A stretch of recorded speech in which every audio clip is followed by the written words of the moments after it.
un hombre perseguido por la pobreza, marcado por la guerra y olvidado durante años. Terminó escribiendo la obra que cambiaría para siempre la historia de la literatura. Entre cárceles, derrotas y sueños imposibles, surgió una mente que supo transformar la realidad en imaginación. Bienvenidos a Te Resumimos Libros. Hoy daremos un recorrido por la vida de Miguel de Cervantes. Miguel de Cervantes Saavedra nació el 29 de septiembre de 1547 en Alcalá de Henares, España. Fue bautizado el 9 de octubre del mismo año y falleció el 22 de abril de 1616 en Madrid. Su vida transcurrió durante el Siglo de Oro español, una época de gran esplendor cultural, pero también de profundas tensiones políticas, económicas y religiosas dentro del Imperio español. Fue hijo de Rodrigo de Cervantes, un cirujano barbero de modestos recursos, y Leonor de Cortinas. La familia atravesó constantes dificultades económicas, lo que provocó numerosos desplazamientos durante su infancia. Estos continuos cambios de residencia expusieron a Cervantes a distintas realidades sociales, algo que más tarde influiría en su visión crítica y compleja del mundo. Sobre su educación formal no existe información completamente documentada, pero se cree que estudió en Madrid bajo la tutela del humanista Juan López de Hoyos, quien reconoció su talento temprano. En ese entorno, Cervantes entró en contacto con la literatura renacentista y los ideales humanistas, que marcarían profundamente su desarrollo intelectual. En 1569, Cervantes se trasladó a Italia, donde trabajó al servicio del cardenal Giulio Acquaviva. Este viaje representó una etapa clave en su formación cultural. Italia era entonces un centro artístico y literario en primer nivel. Allí Cervantes absorbió influencias del Renacimiento italiano, ampliando su horizonte creativo. En 1570 se alistó como soldado en la Armada Española. Participó en la Batalla de Lepanto en 1571, uno de los enfrentamientos navales más importantes de la época. Durante esa batalla, Cervantes resultó gravemente herido en la mano izquierda, lo que le valió el sobrenombre de El Manco de Lepanto. A pesar de sus heridas, continuó su vida militar durante varios años. Sin embargo, en 1575, mientras regresaba a España, fue capturado por piratas berberiscos. Fue llevado a Argel, donde permaneció cautivo durante 5 años.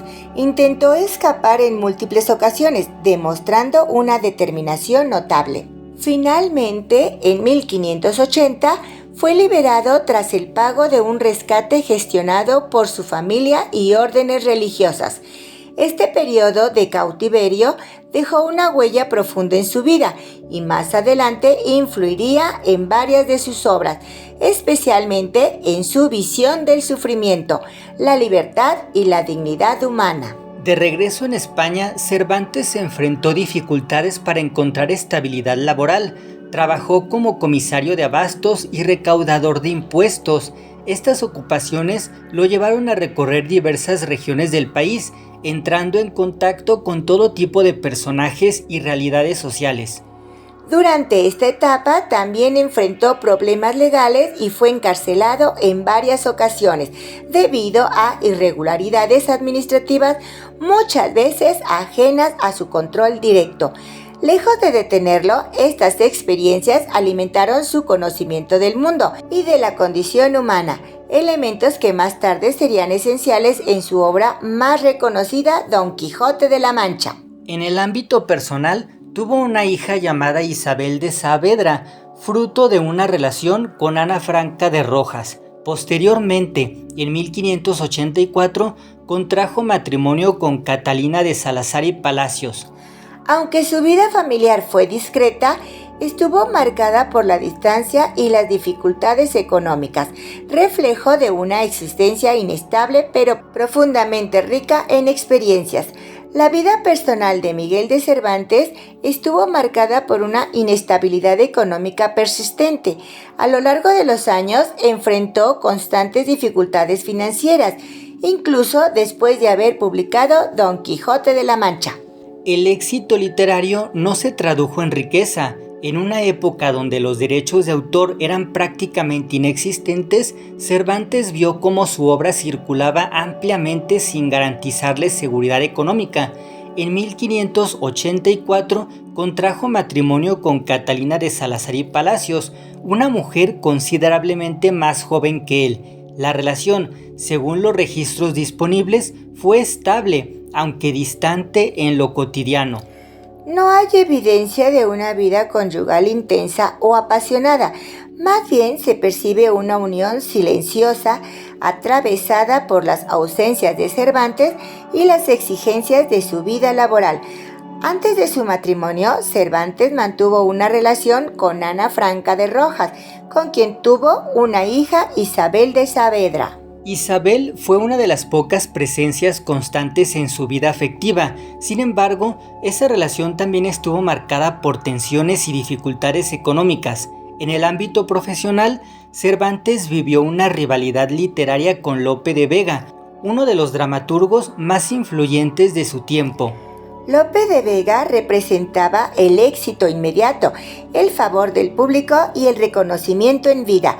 Cervantes, en cambio, avanzaba en un camino más incierto, muchas veces relegado a un segundo plano. Existen testimonios de críticas indirectas y tensiones entre ambos autores, aunque no se documenta un enfrentamiento directo formal. Más que una enemistad abierta, fue una competencia silenciosa que reflejaba dos formas distintas de entender la literatura y el éxito. Cervantes enfrentó varios procesos judiciales a lo largo de su vida. Fue encarcelado en distintas ocasiones, como ya lo habíamos mencionado, principalmente por irregularidades en su labor como recaudador de impuestos. Estas experiencias lo pusieron en contacto con los márgenes de la sociedad, presos, deudores o personajes olvidados. Ese contacto directo con la adversidad humana nutrió su mirada literaria. Durante sus últimos años, su salud se deterioró progresivamente. Se cree que padecía diabetes, aunque no existe un diagnóstico definitivo documentado. A pesar del deterioro físico, continuó escribiendo hasta el final de su vida, aferrado a la literatura como una forma de permanencia. En el plano económico nunca logró estabilidad. Dependía de trabajos administrativos, favores y pequeños ingresos derivados de sus publicaciones. Esa precariedad constante contrasta con la grandeza de su legado. Cervantes vivió lejos del reconocimiento pleno que su obra alcanzaría después de su muerte. En 1614, por ejemplo, apareció una continuación apócrifa de Don Quijote de la Mancha, firmada por un autor bajo el seudónimo de Alonso Fernández de Avellaneda. Este episodio afectó profundamente a Cervantes. No solo era una cuestión literaria, sino también personal. Alguien había intervenido en su creación más íntima. Como respuesta, Cervantes aceleró la publicación de la segunda parte auténtica de Don Quijote de la Mancha en 1615.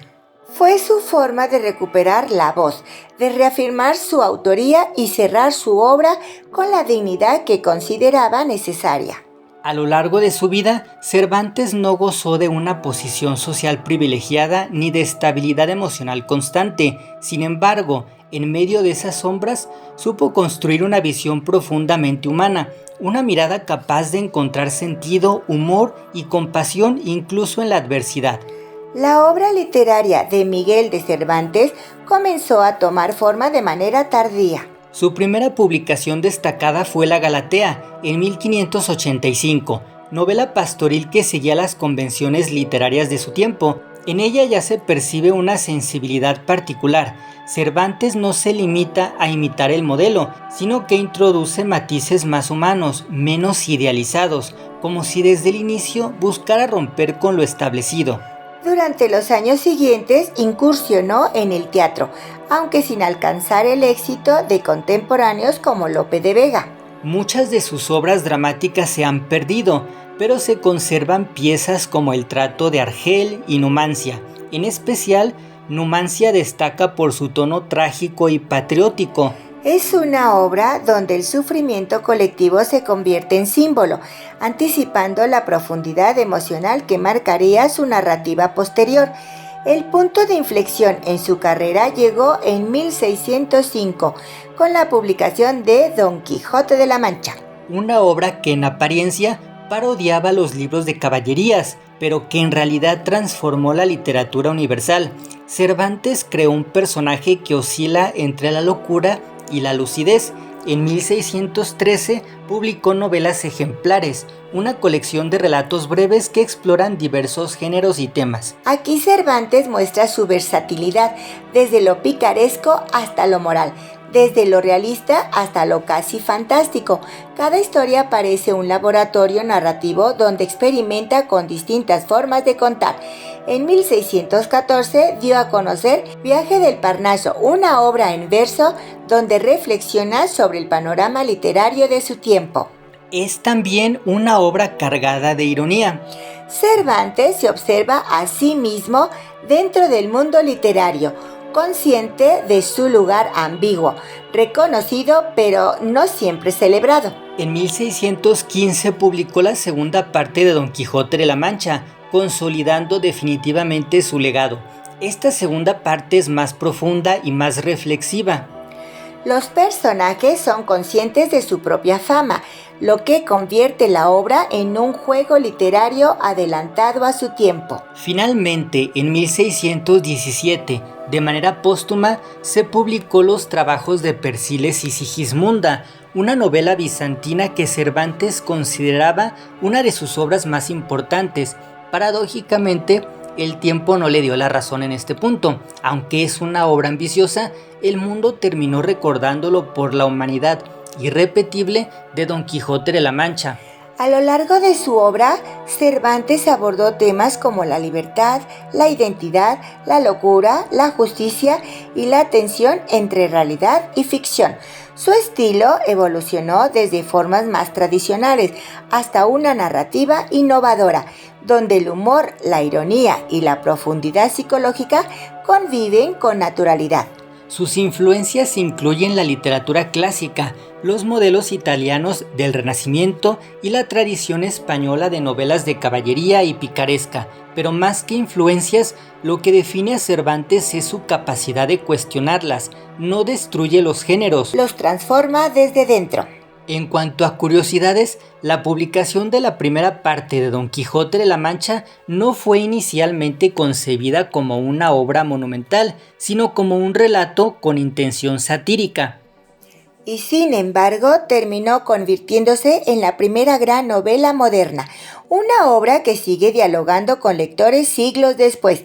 Para quienes desean comenzar a leer a Cervantes, la recomendación más directa es Don Quijote de la Mancha, especialmente en ediciones adaptadas o comentadas. También sus novelas ejemplares pueden ser una excelente puerta de entrada. Son relatos breves, variados y sorprendentemente actuales en sus conflictos. Entre sus obras, Don Quijote de la Mancha sigue siendo la que mejor conecta con el público contemporáneo, porque en el fondo todos reconocemos algo en ese caballero que lucha contra molinos, la necesidad de creer incluso cuando la realidad insiste en lo contrario. Miguel de Cervantes transformó la literatura sin haber sido plenamente consciente de ello en vida. Y hoy, siglos después, su voz sigue viva en cada lector que se atreve a cuestionar el mundo y a imaginarlo distinto. Si este recorrido te hizo ver su obra con nuevos ojos, cuéntanos qué parte de su historia te impactó más y acompáñanos en Te Resumimos Libros para descubrir juntos las vidas detrás de los grandes libros.